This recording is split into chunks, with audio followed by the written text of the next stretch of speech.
رات آدھی گزر چکی تھی جب عریش نے شہباز حیدر کی گاڑی سے اتر کر قدیم حویلی کی آہنی چوکھٹ کو دیکھا۔ ایک لمحے کے لیے اس کے اندر سب کچھ تھم سا گیا۔ چاروں طرف خوفناک خاموشی اور اونچی دیواروں کا سایہ تھا۔ وہ ایک سفاک جرم کی پاداش میں ونی کی ایک قدیم رسم کے طور پر یہاں لائی گئی تھی۔ کیا یہاں باہری قیام کا ارادہ ہے یا اندر بھی قدم رنجہ فرمائیں گی؟ شہباز حیدر کی برف کی طرح سرد اور گونجدار آواز نے اسے گہری سوچ سے باہر نکالا۔ وہ چپ چاپ اس کے پیچھے چل پڑی۔ شہباز کی گاڑی کی ڈگی سے اس کا مختصر سامان نکالا اور حویلی کے مرکزی دروازے سے داخل ہوئے۔ اندر بھی تاریکی کا راج تھا، مگر شہباز کے ایک بٹن دباتے ہی ایک خفیف سی روشنی پھیلی اور حویلی کی شاہانہ خوبصورتی کو آشکار کر گئی۔ عریش نے حیرت سے دیکھا۔ ہر شے انتہائی کرینے اور نفاست سے سجائی گئی تھی۔ اس کی خوبصورتی کا نظارہ کل صبح تک کے لیے محفوظ رکھیں۔ اب اپنا سامان اٹھائیں اور کمرے میں چلیں۔ شہباز حیدر نے اس کی ستائشی نگاہوں کو تاڑتے ہوئے سخت لہجے میں کہا۔ وہ اپنی قسمت پر رنجیدہ لبوں کو کاٹتی ہوئی بوجھل دل کے ساتھ اپنا معمولی سامان اٹھا کر اس کے پیچھے چل دی۔ ایک بڑے سے کمرے کے سامنے پہنچ کر شہباز نے چابی سے تالا کھولا اور کمرے کی لائٹس آن کر دی۔ کمرہ بھی محل کی طرح وسیع اور دلکش تھا۔ یہ سب کچھ ایسا تھا جیسے اس کا خواب حقیقت بن گیا ہو، مگر اس طرح کی قربناک حقیقت کا تصور بھی اس نے نہیں کیا تھا۔ شہباز اپنا سامان رکھ کر واش روم میں بند ہو گیا۔ عریش اپنے ہاتھوں کی انگلیاں مروڑتی ہوئی ایک صوفے کے کنارے بیٹھ گئی۔ اب کیا ہونے والا تھا؟ شہباز کا رویہ تو ابھی سے اتنا پتھریلا تھا، تو بقیہ خاندان کا سلوک کیا ہوگا؟ وہ بے قصور تھی، مگر تا حیات قید کی سزا پا چکی تھی۔ اس نے اپنے گلے میں پھنسے آنسوں کے گولے کو بمشکل حلق میں اتارا۔ شہباز نہا کر باہر نکلا تو اسے وہ وہیں بیٹھی نظر آئی۔ کیا ساری رات یہیں بیٹھ کر گزارنے کا ارادہ ہے؟ اٹھو اور زمین پر اپنی چادر بچھا کر سو جاؤ۔ اس کے لہجے میں زہر بھرا تھا۔ وہ سہم کر اٹھی، مگر اسے یہ یاد آیا کہ وہ اپنے ساتھ بستر نہیں لائی تھی۔ تبھی شہباز نے تکیہ اور ایک چادر اس کی طرف پھینکی۔ یہ لو، آج سے تمہارا بستر اسی فرش پر ہوگا، دوبارہ نہ کہنا پڑے، اس نے حقارت سے کہا۔ عریش نے دھندلائی ہوئی آنکھوں سے انہیں تھاما اور فرش پر بچھا دیا۔ شہباز نے اسی کی ٹھنڈک بڑھا دی، جس سے عریش کو سردی لگنے لگی، مگر وہ خاموشی سے لیٹی رہی۔ تمہارا نام کیا ہے؟ میں بھول گیا تھا، اس نے اچانک پوچھا۔ جی عریش، اس نے کانپتے ہوئے بمشکل جواب دیا۔ اچھی طرح ذہن نشین کر لو عریش، اگر اس گھر میں سکون سے رہنا چاہتی ہو تو یہاں کا ہر حکم سر جھکا کر ماننا ہوگا، کیونکہ تم یہاں تصفیے میں آئی ہو۔ اس حقیقت کو مرتے دم تک مت بھولنا، سمجھی؟ وہ اپنے اندر کا سارا غبار اس پر نکال کر فوراً سو گیا۔ عریش کی آنکھوں سے آنسوں کا سیلاب بہہ نکلا۔ صبح سویرے اس کے آنے کی خبر حویلی کے ہر کونے میں پھیل چکی تھی۔ بیگم رخشندہ شہباز کی دادی کے اندر غصے کی آگ بھڑک اٹھی۔ انہوں نے فوراً ایک خادمہ کو اسے بلانے کے لیے بھیجا۔ وہ نیند میں تھی۔ خادمہ کی دستک پر فوراً اٹھ کر بیٹھی اور شہباز کو دیکھا جو ابھی تک گہری نیند سو رہا تھا۔ اس نے جلدی سے اپنے لباس کو درست کیا، دوپٹہ اوڑھا اور دروازہ کھولا۔ بیگم صاحبہ نے آپ کو فوراً بلایا ہے، خادمہ نے اطلاع دی۔ میں ابھی آتی ہوں۔ دروازہ بند کر کے وہ جلدی سے منہ دھونے لگی اور اس کے قدم ڈگمگا رہے تھے۔ خوف تھا کہ اب اس کے ساتھ کیا ہوگا۔ پورے اعتماد قدموں سے چلتی ہوئی وہ بیگم رخشندہ کے سامنے کھڑی ہو گئی۔ انہوں نے اسے سخت نگاہوں سے گھورا۔ تو تم ہو وہ لڑکی جو ونی میں یہاں آئی ہو؟ انہوں نے تلخ لہجے میں پوچھا۔ جی، عریش نے مجرموں کی طرح سر جھکا کر کہا۔ اور کیا تم یہ بھی جانتی ہو کہ تصفیے میں آنے والی لڑکیوں کے ساتھ کیا سلوک کیا جاتا ہے؟ وہ چبا چبا کر گھورتے ہوئے بولی۔ جی جانتی ہوں، اس نے آہستگی سے کہا۔ بیگم رخشندہ نے اسے بغور دیکھا۔ بہت خوب، اس کا مطلب ہے کہ ہمیں تم پر زیادہ محنت نہیں کرنی پڑے گی۔ اب اس پورے دریائے محل کا سارا انتظام تم سنبھالو گی، سمجھی؟ صفائی ستھرائی سے لے کر باورچی خانے کے تمام امور تک، اور اگر کوئی کوتاہی ملی تو یاد رکھنا تمہارا حشر ایسا ہوگا کہ تمہاری 7 نسلیں بھی نہیں بھولے گی۔ آخر میں ان کا لہجہ پتھریلا ہو چکا تھا۔ جی ٹھیک ہے، اس نے ہر حکم پر خاموشی سے سر جھکا دیا۔ بیگم رخشندہ نے خادمہ کو آواز دی۔ اس لڑکی کو لے جاؤ، اسے سارا محل دکھاؤ اور تمام کام سمجھا دو۔ اگر کوئی شکایت ملی تو اس کے ساتھ تمہیں بھی جلا ڈالوں گی۔ آریش خاموشی سے اس خادمہ کے ساتھ چل پڑی۔ آریش نے اب تمام ذمہ داریاں سنبھال لی تھی۔ محل کے تمام مکینوں کے کام اس کے سر تھے، جھاڑو، پونچھا، برتن، کھانا اور ناشتہ تیار کرنا۔ وہ چپ چاپ اپنے آپ پر ایک مضبوط ہول چڑھائے کاموں میں جٹ گئی تاکہ مزید خود پر زندگی تنگ نہ ہو۔ ایک شام وہ برتن دھو رہی تھی جب نیا حکم آیا۔ ایک خادمہ نے آ کر کہا کہ شہباز صاحب کا حکم ہے کہ آپ ان کے کپڑے استری کر دیں، برتن بعد میں دھو لیجیے گا، وہ کہہ رہے ہیں۔ وہ فوراً برتن چھوڑ کر کمرے کی طرف بڑھی۔ یہ لو اور جلدی سے استری کر دو، مجھے دیر ہو رہی ہے۔ شہباز نے کپڑے اسے تھمائے اور خود واش روم میں چلا گیا۔ آریش نے استری اسٹینڈ کے پاس آ کر جلدی سے کپڑوں کو استری کرنا شروع کر دیا۔ استری کم سپیڈ پر شکنیں نہیں نکال رہی تھی، اس لیے اس نے سپیڈ بڑھا دی۔ اسی وقت کپڑے زیادہ گرمی کی وجہ سے استری کے ساتھ چپک گئے۔ اس کا دل اچھل کر گلے میں آ گیا۔ اس نے جلدی سے کپڑے ہٹائے تو اس جگہ سے کپڑا جل کر پھٹ چکا تھا۔ یہ کیا ہو گیا؟ اب تو وہ مجھے زندہ نہیں چھوڑیں گے، وہ صدمے سے بولی۔ یہ کیا کر دیا جاہل لڑکی، میرے کپڑے جلا دیے۔ شہباز کی گرجدار آواز پیچھے سے آئی۔ آریش سہم گئی۔ وہ جان بوجھ کر نہیں کیا، میں نے، غلطی ہو گئی۔ وہ ڈر پر قابو پاتے ہوئے بمشکل بولی۔ کیا غلطی ہو گئی؟ تم نے میرے کپڑے جلا دیے۔ اس نے آریش کا بازو پکڑا اور وحشت سے بپھر گیا۔ معاف کر دیں سائیں۔ وہ اپنی کلائی چھڑواتی ہوئی رونے کے قریب تھی، مگر شہباز نے ایک زوردار تھپڑ اس کے منہ پر رسید کر دیا۔ وہ اپنا توازن کھو بیٹھی اور زمین پر گر گئی۔ آئندہ ایسی غلطی کرنے سے پہلے 100 بار سوچنا تم، وہ اسے غصے سے دیکھتے ہوئے بولا اور وہ چہرے پر ہاتھ رکھے سسکنے لگی۔ میری نظروں سے دفع ہو جاؤ۔ شہباز نے اسے بازو سے پکڑ کر کمرے سے باہر دھکیلا اور دروازہ زور سے بند کر دیا۔ آریش اپنی بے بسی پر ٹوٹ کر رو دی۔ بہت افسوس ہوا لڑکی، بہت افسوس۔ تبھی سبیحہ، شہباز کی کزن جو اس سے محبت کرتی تھی، اس کی طرف آئی۔ آریش نے نگاہ اٹھا کر اسے دیکھا۔ سبیحہ بلا شبہ خوبصورت تھی مگر بے رحم بھی تھی۔ تمہارا یہی حشر ہونا چاہیے، تم نے میرے حق پر قبضہ کیا ہے، سبیحہ نے اس کا منہ دبوچ کر نفرت سے کہا۔ آریش کی آنکھیں پانیوں سے بھر گئیں۔ نہیں، میں نے ایسا نہیں کیا، میں نے آپ کا کوئی حق نہیں مارا، اس نے دکھ سے کہا۔ اپنی بکواس بند کرو، تم ہی میری محبت کی قاتل ہو، سبیحہ غصے سے پھنکاری۔ آریش بے بسی کی تصویر بن گئی اور وہ کہتی بھی تو کیا کہتی، اس کی تو یہاں کوئی اہمیت ہی نہ تھی۔ سبیحہ اپنا غصہ نکال کر جا چکی تھی اور آریش دکھتے دل کے ساتھ اٹھی اور باورچی خانے کی طرف بڑھ گئی۔ مزید اپنی ذات کا وہ تماشا بنوانا نہیں چاہتی تھی۔ باورچی خانے میں برتن دھوتے ہوئے اسے مہمانوں کے آنے کی آوازیں آئیں۔ ایک خادمہ نے آ کر کہا، بیگم صاحبہ کہہ رہی ہیں کہ جلدی سے مہمانوں کے لیے کھانا تیار کرو۔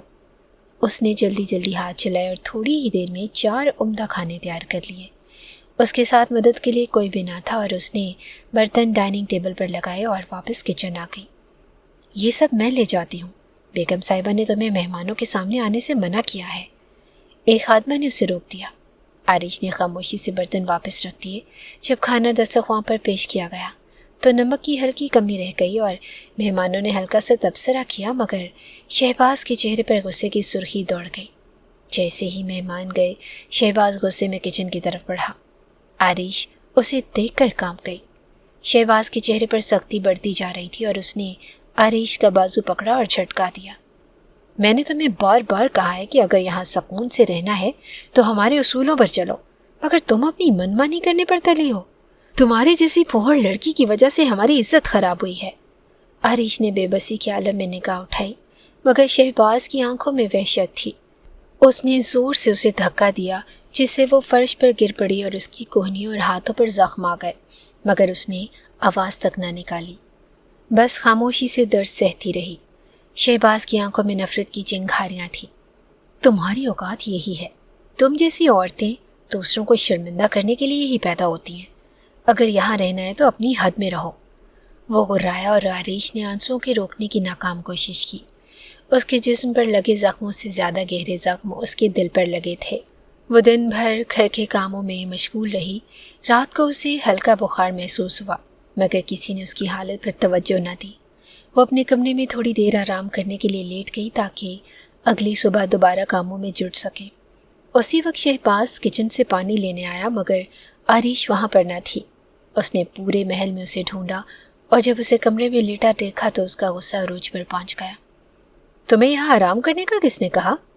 عریش نے بمشکل آنکھیں کھولی اور اٹھنے کی کوشش کی مگر شہباز نے اسے بازو سے پکڑ کر زبردستی کھڑا کر دیا۔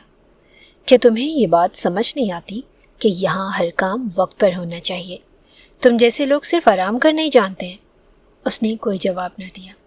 اس کا چہرہ بے بسی کا آئینہ بنا ہوا تھا۔ اسے تیز بخار تھا مگر شہباز کو اس کی تکلیف کا کوئی بھی احساس نہ تھا۔ وہ اسے سخت لہجے میں حکم دیتے ہوئے کچن میں لے گیا۔ اب اگر دوبارہ آرام کرنے کی کوشش کی تو مجھ سے برا کوئی نہیں ہوگا، سمجھی؟ وہ کہہ کر جا چکا تھا۔ وہ رات کے آنسو بہاتے ہوئے کچن میں کام کرتی رہی۔ بیگم رخشندہ کو یہ سب دیکھ کر سکون ملا۔ پاس سے گزرتی ہوئی صبیحہ ہنسی ہوئی کچن میں آئی۔ ویسے جو ہو رہا ہے بہت اچھا ہو رہا ہے، تم اسی کے قابل ہو۔ اس نے عریش کا تمسخر اڑایا۔ عریش خاموشی سے کام کرتی رہی۔ بھلا اس لڑکی کو کیا کہتی جو بلا وجہ اس سے نفرت کر رہی تھی۔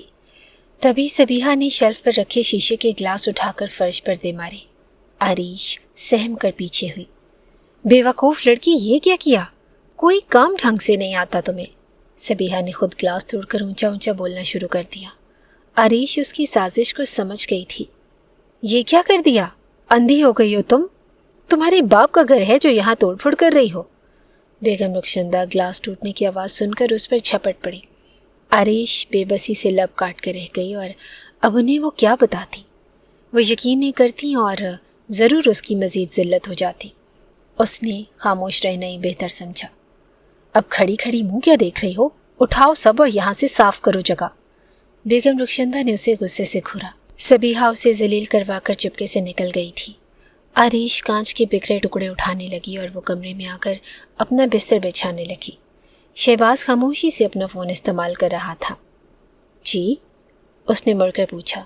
شہباز نے فون سائڈ پر رکھا اور ادھر آؤ اور میرے پاؤں دباؤ، اس نے حکم دیا۔ وہ چھوٹے چھوٹے قدم اٹھاتی اس کے پیروں کے پاس آ کر زمین پر بیٹھ گئی اور اس کے پیر دبانے لگی۔ شہباز جو صبح کا تھکا ہوا تھا راحت ملتے ہی نیند کی وادیوں میں جانے لگا۔ عریش مسلسل اس کے پیر دباتی رہی اور وہ خود بھی تھکن سے چور تھی اور نیند اس کی آنکھوں میں اتر چکی تھی مگر وہ رکی نہیں۔ تبھی شہباز نے زور سے اپنے پیر کھینچے اور وہ ڈر کر پیچھے ہٹی۔ دفع ہو جاؤ، مجھے نیند آ رہی ہے۔ روز میرے کہے بغیر میرے پیر دبانے آ جایا کرنا۔ وہ آنکھیں بند کیے ہی بولا۔ وہ خاموشی سے سر ہلا کر اٹھی اور جا کر لیٹ گئی۔ بستر پر لیٹ کر وہ خود پر ہونے والے ظلم اور محل کے لوگوں کے رویوں کے بارے میں سوچنے لگی۔ محل کی دوسری خواتین بھی اس کے ساتھ سخت رویہ رکھتی تھی۔ جب بھی وہ کام ختم کر کے سانس لینے بیٹھتی فوراً ایک نئی ذمہ داری اس کے حوالے کر دی جاتی۔ اسے تو کبھی کبھار کھانا کھانے کا وقت بھی نہیں ملتا تھا۔ وہ رات کے سناٹے میں چپکے سے اپنے غم کو آنسوں میں بہا دیتی۔ اس کا وجود اس محل میں ایک مسلسل آزمائش کا شکار تھا۔ ہر روز اس کے ساتھ ایسا سلوک کیا جاتا جیسے وہ کوئی بےجان شے ہو جس کے جذبات کی کوئی قدر نہ ہو۔ اس کی ہر صبح ایک کٹھن دن کے آغاز کے ساتھ ہوتی اور رات تھکن سے چور جسم اور دل کے ساتھ ختم ہوتی۔ اس نے کبھی ایسی زندگی کا تصور بھی نہیں کیا تھا۔ ہر طرف نفرت، دھتکار اور ستم تھا۔ اس کا قصور صرف اتنا تھا کہ وہ قاتل کی بہن تھی۔ صبح وہ اٹھی اور نہانے کے لیے واش روم میں گئی تو کسی بھی نل میں پانی نہیں آ رہا تھا۔ باہر کے نلکوں میں پانی آ رہا تھا اور وہ لب کاٹتی واپس آ گئی۔ اس نے دوبارہ واش روم جا کر کوشش کی مگر پھر بھی پانی نہ آیا۔ وہ چاروں ناچار شہباز کے پاس گئی جو آفس کے لیے تیار ہو رہا تھا اور وہ بات سنیں، اس نے ہچکچاتے ہوئے اسے پکارا۔ شہباز نے مڑ کر اسے دیکھا جو الجھی ہوئی نظر آ رہی تھی۔ بولو کیا بات ہے؟ وہ اسے بغور ایک نظر دے کر واپس اپنی تیاری میں مصروف ہو گیا۔ واش روم کا کوئی نل کام نہیں کر رہا، کسی میں پانی نہیں آ رہا، وہ انگلیوں کو چٹخاتے ہوئے بولی۔ کیا ابھی تو میں نہا کر نکلا تھا، تب تو آ رہا تھا، اچانک کیا ہوا؟ اس نے حیرانی سے کہا اور فوراً واش روم کی طرف بڑھا۔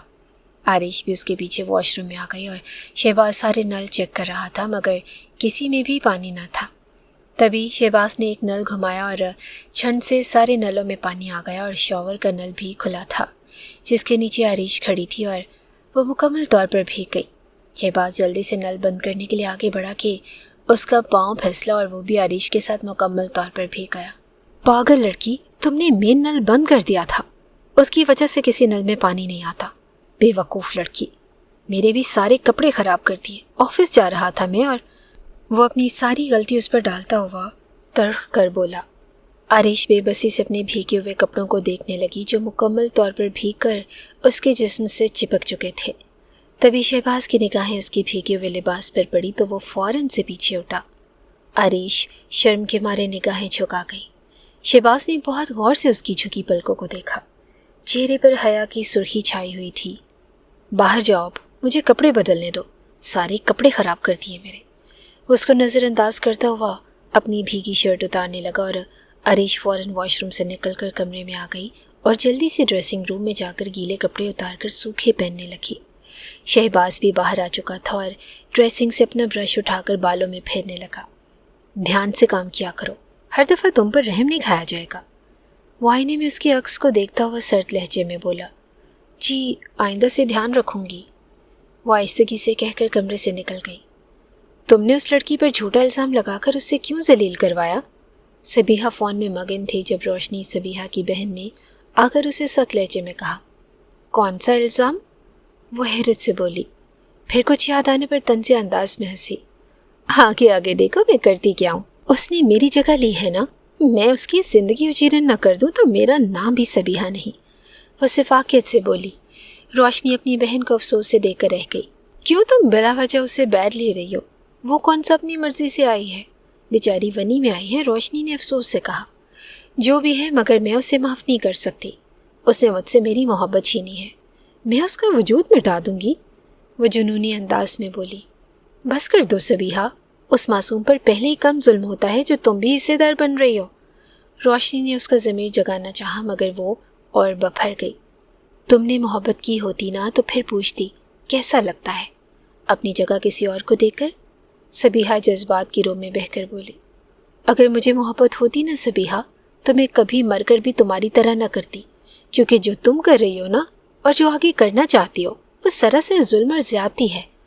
روشنی نے صاف گوئی سے بہن کو آئینہ دکھایا۔ تم میرے معاملے سے دور رہو، مجھے تمہاری کسی بکواس میں دلچسپی نہیں۔ وہ روشنی کی باتوں سے مشتعل ہوتی واپس فون میں مگن ہو گئی۔ ٹھیک ہے نہیں بولتی کچھ، مگر تم تھوڑا سا اس پر رحم کھاؤ، وہ تمہاری مجرم نہیں ہے، بلکہ جو سب محل میں اس کے ساتھ کر رہے ہیں وہ سب اس کے مجرم ہے، کولو کے بیل کی طرح اس سے اتنی بڑی حویلی کا کام کرواتے ہیں۔ پلیز یار، ان ظالموں کے ساتھ تم بھی پس جاؤ گی، باز آ جاؤ سبیحہ، اللہ کی لاٹھی بے آواز ہے۔ روشنی آخری بار اپنی بات کہہ کر کمرے سے نکل گئی مگر سبیحہ کے دل اور دماغ پر کوئی بھی اثر نہ ہوا تھا، وہ ابھی صفاقیت پر ڈٹی تھی۔ وہ جلدی سے سب کے لیے ناشتہ تیار کرنے لگی۔ آج اسے دیر ہو رہی تھی اور سب ناشتے کا انتظار کر رہے تھے اور اس نے جلدی جلدی ہاتھ چلائے اور پراٹھے، چائے، آملیٹ وغیرہ بنا کر ڈائننگ ٹیبل پر لے آئی۔ وہاں محل کے سب افراد موجود تھے۔ بیگم رخشندہ نے اسے سخت نگاہوں سے گھورا اور آج اتنی دیر کیوں کر دی تم نے؟ تمہیں معلوم ہے نا کہ سب کب سے ناشتے کا انتظار کر رہے ہیں، وہ غصے سے بولی۔ ناشتے کی میز پر بیٹھے شہباز، مہران حیدر شہباز کا چھوٹا بھائی، ملک صاحب ان کے والد، جاوید ملک ان کے چچا اور باقی سب نے اس کی طرف دیکھا۔ وہ شرمندگی سے سر جھکا گئی اور خاموشی سے ناشتہ میز پر لگا کر خود کچن میں جا کر ناشتہ کرنے لگی۔ تبھی مہران کچن میں داخل ہوا۔ آپ کیوں آ گئے چھوٹے صاحب؟ مجھے کہہ دیتے۔ وہ فوراً ناشتہ چھوڑ کر کھڑی ہو گئی تھی۔ مہران نے ایک نظر اس معصوم سی لڑکی کو دیکھا جو جب سے آئی تھی مسلسل آزمائش کا شکار تھی۔ نہیں بھابھی کوئی بات نہیں، مجھے گرم پانی چاہیے تھا اس لیے میں خود ہی آ گیا، آپ آرام سے ناشتہ کیجیے، وہ کہہ کر خاموشی سے اوون میں پانی گرم کرنے لگا۔ عریش اسے دیکھتی رہی اور اس گھر کے افراد میں سے پہلی بار کسی نے اسے اس قدر احترام اور نرم لہجے میں بات کی تھی۔ اس کی آنکھوں میں نمی سی اتر آئی۔ بیٹھ جائیں بھابھی، ناشتہ کر لیں، میں آپ کو کھا نہیں جاؤں گا۔ اسے مسلسل کھڑا دیکھ کر مہران نے مسکرا کر میٹھا سا طنز کیا۔ وہ سٹ پٹ آ گئی۔ مہران مائکرو ویو سے گرم پانی لے کر جا چکا تھا اور وہ بھی واپس بیٹھ کر پھر سے ناشتہ کرنے لگی۔ شہباز آفس کے لیے گاڑی میں بیٹھا ہی تھا کہ سبیحہ بھاگتے ہوئے اس کی طرف آئی۔ شہباز نے اسے سخت نگاہوں سے گھورا۔ اسے بالکل بھی اس کی یہ حرکت پسند نہ آئی تھی۔ وہ شہباز، مجھے یونیورسٹی سے دیر ہو رہی ہے، پلیز آپ مجھے چھوڑ دیں گے؟ وہ گہرے گہرے سانس لیتے ہوئے بولی، میں نے تمہیں کتنی بار کہا ہے کہ مجھے شہباز کہہ کر مت پکارا کرو، بھائی کہہ کر بلایا کرو۔ شہباز اسٹیئرنگ پر اپنی گرفت مضبوط کرتے ہوئے چبا چبا کر بولا، اور میں نے بھی آپ سے کتنی بار بولا ہے کہ میں آپ کو اپنا بھائی نہیں مانتی۔ وہ بھی تب کر روبرو بولی۔ شہباز اشتعال سے برا حال ہو گیا۔ وہ کچھ سخت کہنے ہی والا تھا کہ تبھی مہران آ گیا۔ صبیحہ آ جاؤ، میں تمہیں چھوڑ دیتا ہوں، بھائی کو دیر ہو رہی ہے۔ مہران اپنی گاڑی صبیحہ کے پاس کھڑی کرتے ہوئے بولا، نہیں مجھے نہیں جانا تمہارے ساتھ، وہ ہٹ دھرمی سے بولی۔ شہباز اسے غصے سے دیکھتے ہوئے اپنی گاڑی لے کر بیرونی دروازہ پار کر گیا اور بھائی تو چلے گئے، اب بتاؤ ابھی نہیں جانا کیا تمہیں میرے ساتھ؟ مہران نے شہباز کی گاڑی کو جاتے دے کر پوچھا۔ صبیحہ سلگ اٹھی اور شہباز کا اسے نظر انداز کرنا سخت زہر تھا۔ اس نے گھڑی پر وقت دیکھا۔ یونیورسٹی 20 منٹ میں شروع ہونے والی تھی اور آج اس کا ایک اہم ٹیسٹ تھا۔ وہ چاروں ناچار مہران کے ساتھ بیٹھ گئی اور مہران اپنی فتح پر دل کھول کر مسکرایا۔ تو میں صاحب بھائی کے ساتھ کیوں جانا چاہتی تھی؟ شادی شدہ مرد پر اس طرح ڈورے ڈالنا اچھی بات نہیں۔ اس کی بات پر وہ سر سے پیر تک چل اٹھی۔ اس نے گھور کر مہران کی طرف دیکھا۔ تم اپنی بکواس بند رکھو، میرے معاملات میں بولنے کی جرات مت کرنا، وہ انگلی اٹھا کر اسے خبردار کرتے ہوئے بولی۔ مہران اسے ہمیشہ اپنے اور شہباز کے بیچ بولنے والا زہر لگتا تھا۔ کب تک ان کے پیچھے بھاگتی رہو گی صبیحہ؟ چھوڑ دو، وہ تمہیں پسند نہیں کرتے، اور خود کو کیوں تھکا رہی ہو ان کے لیے؟ ان کی شادی ہو چکی ہے اب، مہران اسے رسانیت سے سمجھاتے ہوئے بولا، مگر وہ اس کی باتیں سن کر ہتھے سے اکھڑ گئی۔ میں تمہیں آخری بار کہہ رہی ہوں مہران، اپنی بکواس بند کر لو ورنہ میں تمہارا خون پی جاؤں گی۔ وہ جنونی سی ہو گئی۔ مہران اسے دیکھتا رہ گیا اور وہ اس کے پاگل پن سے اچھی طرح واقف ہو چکا تھا، مگر اس نے اس کے پاگل پن کو ٹھیک کرنے کا ایک بہترین فیصلہ کر لیا تھا۔ وہ صبیحہ کو دل ہی دل میں پسند کرتا تھا، مگر جب اسے معلوم ہوا کہ وہ شہباز کو پسند کرتی ہے تو وہ خاموش ہو گیا تھا۔ مگر اب جب شہباز کی شادی ہو چکی تھی اور وہ اس کی شادی شدہ زندگی میں رکاوٹ پیدا کرنا چاہ رہی تھی تو اس نے صبیحہ کو خود سے منسوب کرنے کا سوچ لیا تھا۔ وہ پودوں کو پانی دے رہی تھی جب شہباز کی گاڑی محل میں داخل ہوئی۔ عریش اس بات سے انجان خاموشی سے پودوں کو پانی دینے میں مصروف تھی۔ شہباز عریش کو دیکھ کر خاموشی سے اس کی طرف آیا۔ تبھی عریش نے پانی کا رخ بدلا کہ وہ گھاس کو بھی تھوڑا سا پانی دے دے، مگر اس نے انجانے میں سامنے کھڑے شہباز کو مکمل طور پر بھگو ڈالا۔ شہباز اپنے بھیگے ہوئے کپڑوں کو دیکھ کر عریش کو اب کھا جانے والی نظروں سے دیکھ رہا تھا۔ وہ اندر تک لرز گئی۔ شہباز کے تیور حد سے زیادہ خطرناک لگ رہے تھے اور وہ ڈر کے 2 قدم پیچھے ہوئی۔ وہ میں نے جان کر نہیں کیا، غلطی سے ہو گیا، وہ سہمے ہوئے انداز میں بولی۔ شہباز نے اس کا بازو زور سے دبوچ کر اپنی طرف کھینچا۔ تبھی اس کے پیر پائپ سے الجھ گئے اور وہ دھڑام سے زمین بوس ہوا اور اس کے ساتھ ہی عریش بھی گر گئی۔ گیلی گھاس پر اب اس کی سفید شرٹ مکمل طور پر مٹی سے لبریز تھی۔ شہباز کا غصہ 7ویں آسمان کو پہنچ چکا تھا۔ آخر تم مجھے کتنا ٹارچر کرو گی؟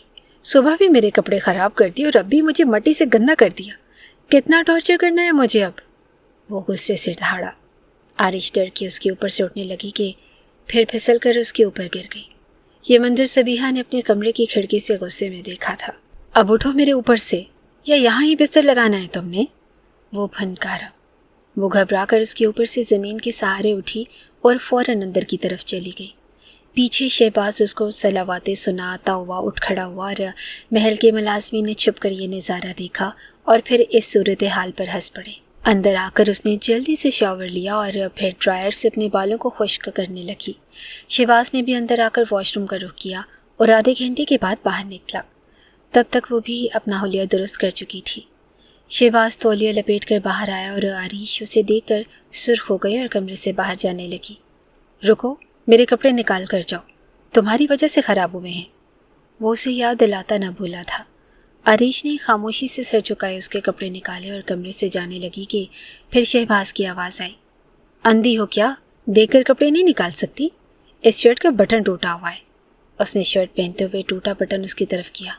وہ بے بسی سے لب بھینچ کر رہ گئی۔ میں دوسری نکال دیتی ہوں ابھی۔ وہ جلدی سے واپس الماری کی طرف آئی۔ نہیں، کوئی ضرورت نہیں، اب اسی کو ٹھیک کرو، ادھر آ کر بٹن لگاؤ۔ شہباز نے شرٹ اتار کر اس کے منہ پر پھینکی تھی۔